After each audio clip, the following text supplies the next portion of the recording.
వీళ్ళందరూ కూడా అపాయింట్మెంట్ ఇస్తే వీళ్ళందరినీ కూడా కలిసి వీళ్ళందరికీ కూడా చెప్పే కార్యక్రమం కూడా చేస్తాం. సరే ఈ ఇష్యూలో మీ ప్రధాన విషయం చెప్పేటప్పుడు నువ్వు ఫ్లో పోతుంది కదా. నువ్వు ఎంత ఆంధ్రజ్యోతి విలేకరు అయితే మాత్రం మధ్యలో వచ్చి చెప్పడం ధర్మం కాదు కదా. ఏం చెప్తా అంటే సీరియస్గా జరుగుతా అన్నప్పుడు ప్రకారం మొదలు పెట్టారు.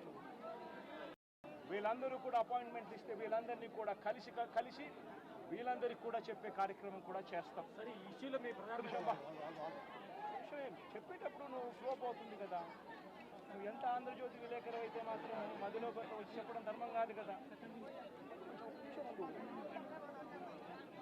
ఏం చెప్తా అంటే సీరియస్గా జరుగుతా అన్నప్పుడు ప్రకారం మొదలు పెట్టారు. వీళ్ళందరూ కూడా అపాయింట్మెంట్ ఇస్తే వీళ్ళందరినీ కూడా కలిసి వీళ్ళందరికీ కూడా చెప్పే కార్యక్రమం కూడా చేస్తాం. సరే ఈ ఇష్యూలో మీ ప్రధాన విషయం చెప్పేటప్పుడు నువ్వు ఫ్లో పోతుంది కదా. నువ్వు ఎంత ఆంధ్రజ్యోతి విలేకరు అయితే మాత్రం మధ్యలో వచ్చి చెప్పడం ధర్మం కాదు కదా. ఏం చెప్తా అంటే